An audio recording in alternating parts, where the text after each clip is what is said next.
অন্তর্বর্তীকালীন সরকার দায়িত্বশীল কাজ করেছে বলে মন্তব্য করেছেন বিএনপি মহাসচিব মির্জা ফখরুল ইসলাম আলমগীর। দুপুরে রাজধানীর গ্রিন রোডে শ্রমিক কর্মচারী ইউনিয়নের সম্মেলনে তিনি এই কথা বলেন। মির্জা ফখরুল বলেন, বিএনপি সহ বেশিরভাগ দল জুলাই সনদে স্বাক্ষর করেছে, যা অবশ্যই রাষ্ট্র কাঠামোকে পরিবর্তন ও রাজনীতিকে আরও স্বচ্ছ করবে। ছোটখাটো দূরত্ব ভুলে সবাইকে নির্বাচনে অংশ নেওয়ার আহ্বানও জানান বিএনপি মহাসচিব। এই গভর্নমেন্ট এখন পর্যন্ত যতগুলো কাজ করছে তারা ভালো কাজ করার চেষ্টা করছে। আমরা যে কাজই করি 1 বছরের মধ্যে সমস্ত জঞ্জালগুলো শেষ করে করা সম্ভব নয়। আওয়ামী লীগ যে 15 বছরে যে গার্বেজ তৈরি করে গেছে, জঞ্জাল সৃষ্টি করে গেছে, সবকিছু ধ্বংস করে দিয়েছে, সেগুলোকে 1 বছরের মধ্যে সব ঠিক করে ফেলা এটা কারোর পক্ষেই সম্ভব নয়। রাজনৈতিক দলগুলোকে আহ্বান জানাবো যে আসুন আমরা সবাই যেভাবে ছোটখাটো আমাদের ভিন্নতা দূরত্ব আছে সেকে দূর করে যেভাবে আমরা আপনার সরল স্বাক্ষর করতে পেরেছি, আসুন আগামী নির্বাচনে আমরা সেইভাবে আমাদের দূরত্বকে দূর করে আমরা আমাদের নির্বাচনটাকে একটা সত্যিকার অর্থে একটা অর্থপূর্ণ নির্বাচনের প্রতি করি। বিএনপির স্থায়ী কমিটির সদস্য সালাউদ্দিন আহমেদ বলেছেন, জুলাই যোদ্ধাদের মধ্যে ছাত্র নামধারী ফ্যাসিস্ট বাহিনী ঢুকে পড়েছে। তারাই গতকাল সংসদ ভবন এলাকায় বিশৃঙ্খলা করেছে। অভ্যুত্থানের সঙ্গে জড়িত কোনো ব্যক্তি এমন বিশৃঙ্খলা করতে পারে না। সকালে দলের প্রতিষ্ঠাতা সাবেক রাষ্ট্রপতি জিয়াউর রহমানের সমাধিতে শ্রদ্ধা জানানো শেষে সাংবাদিকদের সঙ্গে আলাপকালে একথা বলেন তিনি আরও বলেন, গণতন্ত্রের মধ্যে সবাই একমত হবে এমন কোনো কথা নেই। কয়েকটি দল জুলাই সনদে স্বাক্ষর না করার প্রভাব আগামী নির্বাচনে পড়বে না। বর্তমান সময়ে সবচাইতে যেটা বেশি জরুরি তা হচ্ছে গণতান্ত্রিক সংস্কৃতির চর্চা, এটা অব্যাহত রাখা, যার যাত্রা শুরু হয়েছে গতকালকে জুলাই জাতীয় সনদ স্বাক্ষরের মধ্য দিয়ে। এটার পূর্ণাঙ্গ বাস্তবায়নের মধ্য দিয়ে বাংলাদেশে রাষ্ট্র কাঠামোতে গণতান্ত্রিক সংস্কারের মাধ্যমে একটি শক্তিশালী গণতান্ত্রিক সমাজ, রাষ্ট্র, সরকার বিনির্মাণ হবে। তার মধ্য দিয়ে রাষ্ট্রের সমস্ত অঙ্গে ভারসাম্য রক্ষা হবে, জনগণের গণতান্ত্রিক অধিকার, মানবাধিকার সহ সকল মৌলিক অধিকার বাস্তবায়ন এবং ভোগ করা সম্ভব হবে। আমার জানা মতে এনসিপি এবং 3টি কি 4টি বাম রাজনৈতিক দল স্বাক্ষর অনুষ্ঠানে যেতে পারেন। আমি বলবো না স্বাক্ষর করেনি, স্বাক্ষর করার সুযোগ উন্মুক্ত আছে। আশা করি তারা ভবিষ্যতে সনদে স্বাক্ষর করবেন। জুলাই সনদের আইনি ভিত্তি না থাকলে জনগণের সাথে প্রতারণা হবে বলে জানিয়েছেন এনসিপির আহ্বায়ক নাহিদ ইসলাম। আর দলের সদস্য সচিব আখতার হোসেন বলেন, এই সনদ বাস্তবায়নের স্পষ্ট ধারণা না থাকায় অনুষ্ঠানে যায়নি এনসিপি। এ সময় জুলাই যোদ্ধাদের উপর হামলার নিন্দা জানিয়ে এর তদন্তের দাবি জানিয়েছেন তিনি। দুপুরে বাংলা মোটরে দলের কার্যালয়ে ব্রিফিংয়ে তারা এসব কথা বলেন। অভ্যুত্থান পরবর্তী যে কোনো বন্দোবস্তের নৈতিক ও আইনি ভিত্তি হতে হবে জুলাই অভ্যুত্থানে প্রকাশিত জনগণের সার্বভৌম ও গাঠনিক ক্ষমতা। কিন্তু দুর্ভাগ্যের বিষয়, জুলাই সনদে জনগণের সার্বভৌম ও গাঠনিক ক্ষমতা সম্পর্কিত মৌলিক সত্যের কোনো উল্লেখ নাই। আমরা জাতীয় ঐক্যমত্য কমিশনের সাথে পূর্বের ন্যায় আলোচনা চালিয়ে যাব এবং উপরোক্ত বিষয়গুলি সম্পর্কে সুনিশ্চিত হলেই আমরা সনদে স্বাক্ষর করব। সনদ স্বাক্ষরিত হয়েছে বা সনদ প্রণীত হয়েছে, স্বাক্ষরিত হবে। এই 84টা বিষয় গণভোটে যাবে। জনগণ যদি পক্ষে ভোট দেয়, এই 84টা বিষয়ই বাস্তবায়ন হবে। ফলে কে নোট অফ ডিসিশন দিয়েছিল বা কোথায় দিয়েছিল এটা কোনো প্রাসঙ্গিকতা থাকবে না, কার্যকরিতা থাকবে না। সেটা একটা ঐতিহাসিক দলিল হিসেবে, ভিন্ন মত হিসেবে সেটা ঐক্যমত কমিশন তারা ব্যক্ত করেছে, সেটা অলরেডি ডকুমেন্টেড হয়েছে। পরাজিত শক্তির ন্যারেটিভ গ্রহণ করে জুলাই সনদ বানচাল করতে চাইলে দেশ পিছিয়ে পড়বে বলে মন্তব্য করেছেন অ্যাটর্নি জেনারেল মোহাম্মদ আসাদুজ্জামান। সকালে এক অনুষ্ঠানে প্রধান অতিথির বক্তব্যে তিনি এই মন্তব্য করেন। সনদ বাস্তবায়নে দেরি হলেও জুলাই হত্যার বিচার স্বাভাবিক প্রক্রিয়াতেই এগিয়ে যাবে বলেও আশ্বস্ত করেন তিনি। বলেন, এই বিচার কার্য কোনোভাবেই বাধাগ্রস্ত হবে না। জুলাই সনদ স্বাক্ষরে মতবিরোধকে চ্যালেঞ্জ হিসেবে উল্লেখ করে তিনি আরও বলেন, ভিন্ন মতের প্রতি শ্রদ্ধা রেখে তিনি সনদ বাস্তবায়নের পক্ষে।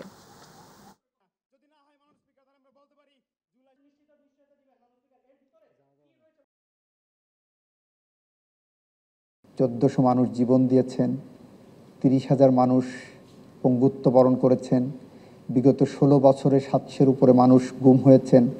4,500-এর উপর মানুষ বিনা বিচারে হত্যাকাণ্ডের শিকার হয়েছেন। 60 লক্ষের উপরে মানুষ গায়েবী মিথ্যা মামলার শিকার হয়েছেন। তাদের সমস্ত অর্জন বৃথা দেওয়ার জন্য আমরা জুলাই সনদকে বিতর্কিত করতে চাই না। এটা আগামী প্রজন্ম, বিগত প্রজন্মের দিয়ে যাওয়া দায়কে পরিশোধ করার জন্য, তাদের রক্তের ঋণকে পরিশোধ করার জন্য আরও বয়ে নিয়ে যাবে, আরও শানিত করবেন, আরও উচ্চকিত করবেন, এটাকে আইনে রূপান্তর করবেন, এটাকে অঙ্গীকারবদ্ধ করবেন রাজনৈতিক জোটগুলোকে যারা তাদেরকে জুলাই বিপ্লবে উদ্বুদ্ধ করেছিলেন। এটাই জুলাই সনদের মূল লক্ষ্য হওয়া উচিত। 2013 সালের মে মাসে রাজধানীর মতিঝিলের শাপলা চত্বরে আন্দোলনে আসা সবার রাষ্ট্রীয় স্বীকৃতির দাবি জানিয়েছেন জামায়াতের সেক্রেটারি জেনারেল মিয়া গোলাম পরওয়ার। দুপুরে রাজধানীর ওসমানী স্মৃতি মিলনায়তনে শাপলা চত্বরে সংঘটিত হত্যাযজ্ঞে শহীদদের পরিবারের সদস্যদের মাঝে চেক বিতরণ অনুষ্ঠানে এই দাবি জানান তিনি। গোলাম পরওয়ার বলেন, আওয়ামী লীগ আমলের অন্যতম ঘটনা ছিল শাপলা চত্বরের হত্যাকাণ্ড, আর 24 জুলাই ও আগস্টের গণঅভ্যুত্থান ছিল সব হত্যাযজ্ঞের বহিঃপ্রকাশ। অনুষ্ঠানে স্থানীয় সরকার, পল্লী উন্নয়ন ও সমবায় উপদেষ্টা আসিফ মাহমুদ সজীব ভুইয়া বলেন, স্থায়ী অবকাঠামোতে শাপলা হত্যাযজ্ঞে শহীদদের নাম লিখিত থাকার ব্যবস্থা নেওয়া হচ্ছে। ভবিষ্যতে বাংলাদেশেও যেন শহীদদের শ্রদ্ধার সাথে স্মরণ করা হয়, সেই আহ্বানও জানান তিনি। বিদ্যুৎ বিচ্ছিন্ন করে গুলি চালানো, আর বেনজির সহ সেই সময় র্যাব পুলিশেরা যে নিষ্ঠুর মধ্যরাতের যে নির্যাতন করেছিল, ব্লুপ্রিন্ট যারা করেছিল, তাদের বিচারের যে প্রক্রিয়া চলছে, আমরা মনে করি এই বিচার জাতির সামনে যদি দৃষ্টান্তমূলক হয়, ইনশাআল্লাহ ইসলামী উম্মার উপরে আঘাত হানার মতো দুঃসাহস ইনশাআল্লাহ কেউ দেখাবে না। যখন 5 মে এই বর্বরতম হত্যাকাণ্ড সংঘটিত হয়, সেই সময়কার স্মৃতি এখনো আমার মনে পড়ে। যে বর্বরতম হত্যাকাণ্ড তখন হয়েছে, সারা বাংলাদেশের মানুষ সেটা সচক্ষে দেখেছে, কিন্তু সেটাকে ইতিহাস থেকে মুছে ফেলার সর্বাত্মক চেষ্টা ফ্যাসিবাদী আওয়ামী লীগ সরকার করেছে। বাড়ি ভাড়া, মেডিকেল ও উৎসব ভাতা বৃদ্ধির দাবিতে টানা 7 দিন ধরে রাজধানীর কেন্দ্রীয় শহীদ মিনারে অবস্থান কর্মসূচি চালিয়ে যাচ্ছেন এমপিওভুক্ত শিক্ষক কর্মচারীরা। দুপুরে তারা কালো পতাকা মিছিল করবেন। আন্দোলনকারীরা জানিয়েছেন, ন্যায্য দাবি পূরণ না হওয়া পর্যন্ত তারা শহীদ মিনার ছাড়বেন না। এমপিওভুক্ত শিক্ষা জাতীয়করণ প্রত্যাশী জোটের সদস্য সচিব অধ্যক্ষ দেলোয়ার হোসেন আজিজি বলেন, গত 10 অক্টোবর রাত থেকে শুরু হওয়া এই অবস্থান কর্মসূচি এখন অনশনে রূপ নিয়েছে। তিনি আরও জানান, শিক্ষা উপদেষ্টার সৌজন্যমূলক আচরণ এবং প্রজ্ঞাপন বিলম্বে ক্ষোভ জানিয়ে শুক্রবার থেকে তারা অনশন শুরু করেছেন। আজ কালো পতাকা মিছিলের মাধ্যমে রাষ্ট্রের অবহেলার প্রতিবাদ জানানো হবে।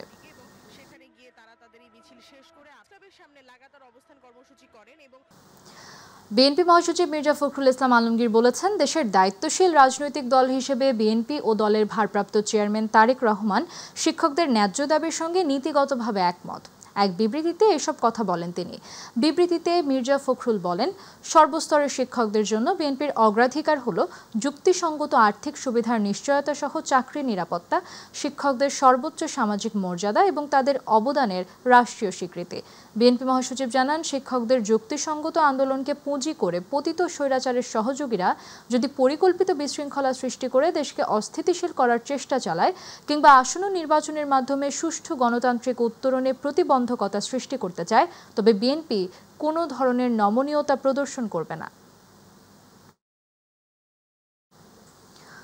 কোমলমতি শিক্ষার্থীদের শিক্ষার হাতে খড়ি হয় সরকারি প্রাথমিক বিদ্যালয়, অথচ সেই বিদ্যালয় প্রাঙ্গণেই হাঁটু পানি।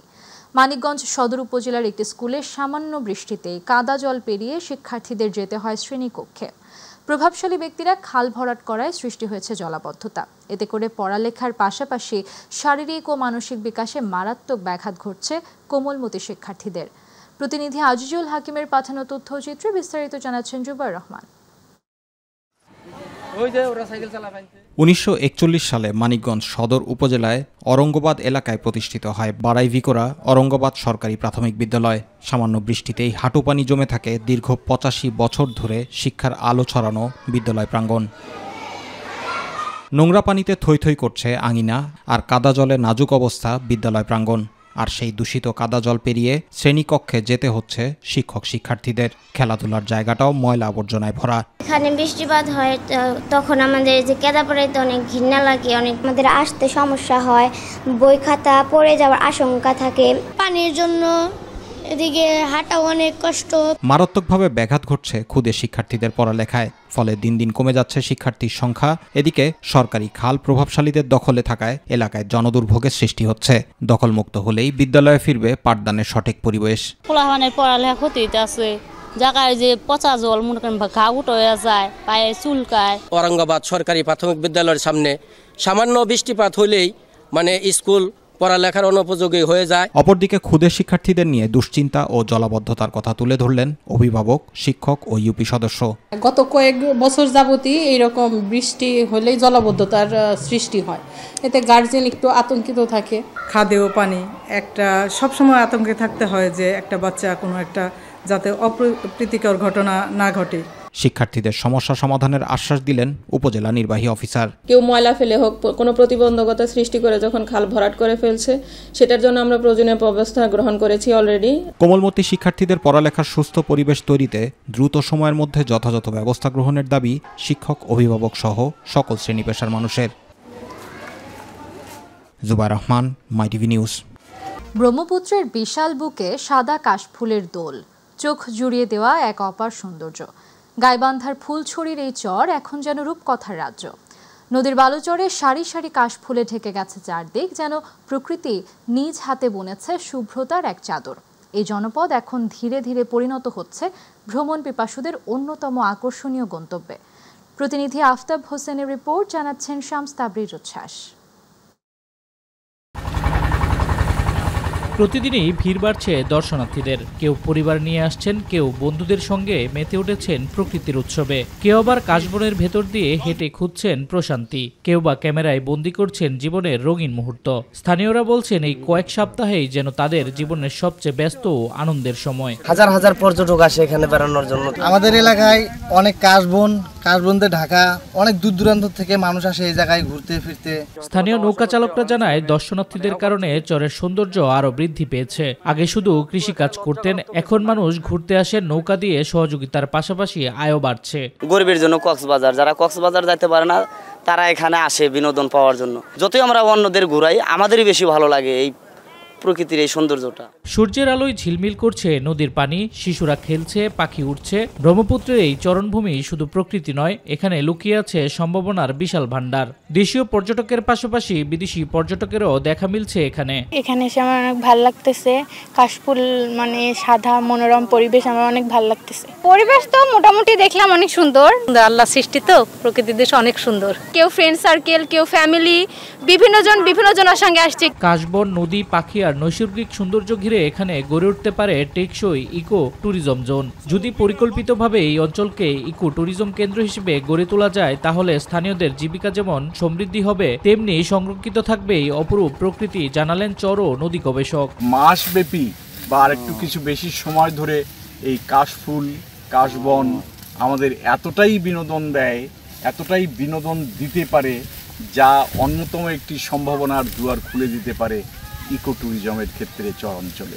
কাশফুলের শুভ্রতা শুধু চোখে নয়, ছুঁয়ে যায় হৃদয়েও। গাইবান্ধার ব্রহ্মপুত্রের বুকে ফুটে থাকা এই সাদা ফুল আর নদীর আঁকা নান্দনিক যেন জানিয়ে দেয় প্রকৃতি আমাদের সবচেয়ে বড় সম্পদ। শামস তাবরিদ উচ্ছ্বাস, মাইটিভি নিউজ ডেস্ক। তিস্তা মহাপরিকল্পনা দ্রুত বাস্তবায়নের দাবিতে আবারও আন্দোলনে নেমেছেন উত্তরাঞ্চলের মানুষ। খরা, বন্যা আর নদী ভাঙনে নিঃস্ব হওয়া লাখো মানুষ তিস্তা তীরে মশাল জ্বালিয়ে প্রতিবাদ কর্মসূচিতে অংশ নিলেন একযোগে। প্রতিনিধি মাহফুজ সাজুর তথ্য ভিডিওচিত্রে বিস্তারিত জানাচ্ছেন ইলিয়াস মাতবর। কেউ হারিয়েছেন বাপদাদার ভিটেমাটি, কেউ নিঃস্ব হয়েছেন তিস্তার করাল ঘাসে। সবার কণ্ঠে তাই একটাই স্লোগান, জাগো বাহে তিস্তা বাঁচাই। নদী রক্ষায় তিস্তার তীরের হাজার হাজার মশালের আগুন যেন দ্রোহের দাবানল হয়ে জ্বলে উঠল একযোগে। বৃহস্পতিবার রাতে লালমনিরহাট, নীলফামারী, কুড়িগ্রাম, রংপুর ও গাইবান্ধা জেলার 11টি পয়েন্টে একযোগে মশাল প্রজ্বলন কর্মসূচি পালন করা হয়। নভেম্বরের মধ্যেই তিস্তা পরিকল্পনার কাজ শুরুর দাবিতে ক্ষতিগ্রস্ত হাজার হাজার মানুষের পদধ্বনিতে প্রকম্পিত হয় দুই পারের 105 কিলোমিটার। আমাদের কতবার বাড়ি ভাঙছে ভাই, এর হিসাব আমরা দিবার পাবার নই। আমাদের জমি বাড়িঘর কিচ্ছু নাই, সব মানে বেশি সব শেষ। আমাদের থাকার কোনো বস্ত্র নাই। এই তিস্তা নদীর কবলে হাজার হাজার বাড়িঘর বিলীন হয়ে গেছে। গণশুনানি হয়েছে, সেই গণশুনানির রেজাল্ট কি সেটিও তিস্তাপাড়ার মানুষ জানে না, যার কারণে তিস্তাপাড়ার মানুষের মনের মধ্যে ভয় এবং সংশয় যে মনে হয় এই প্রজেক্টটি হবে না। আমরা অতি দ্রুত আমাদের তিস্তা প্রকল্প মহাপ্রকল্পের কাজ নভেম্বর ডিসেম্বরের মধ্যে ইনশাল্লাহ আমরা চাই। নির্বাচনী তফসিল ঘোষণা করার আগেই তিস্তা মহাপরিকল্পনা বাস্তবায়নের কাজ শুভ উদ্বোধন শুরু করা হোক। এই তিস্তা পরিকল্পনা নিয়ে কোনো টালবাহানা চলবে না এবং এই পরিকল্পনা দ্রুত সময়ের মধ্যে বাস্তবায়ন করতে হবে। এই নদী সংস্কার আগামী নভেম্বরের মধ্যে বাস্তবায়ন করা চাই। যতক্ষণ পর্যন্ত আমরা দাবি আদায় করতে পারবো না, আমাদের কর্মসূচি আমরা চালিয়ে যাব। তিস্তা নদী রক্ষা আন্দোলনের প্রধান সমন্বয়ক আসাদুল হাবিব দুলু লালমনিরহাটের তিস্তা সেতু পয়েন্টে এই কর্মসূচির উদ্বোধন করেন। এ সময় তিনি বলেন, সরকারের ধীরচল নীতির কারণে নদীর বৈচিত্র্য, কৃষি আর কোটি মানুষের জীবন জীবিকা আজ বিপন্ন। তাই মহাপরিকল্পনার কাজ দ্রুত শুরুর তাগিদ দেন তিনি। 2 কোটি মানুষের জন্য 12,000 কোটি টাকা বরাদ্দ হয় না। এই বৈষম্য আর কতদিন আমরা সহ্য করব? আমাদের বুক ফাটা আর্তনাদ, আমাদের কন্দল, আমাদের আর্তনাদ, তাদেরকে কোনোভাবেই আমাদের পক্ষে আনা সম্ভব হচ্ছে না। তিস্তা আজ জাতীয় সমস্যা, যার প্রভাব প্রতি বছরই পড়ছে দেশের সামগ্রিক অর্থনীতিতেও। নদী রক্ষায় তাই শীঘ্রই পদক্ষেপ চায় সবাই। ইলিয়াস মাতবর, মাই টিভি।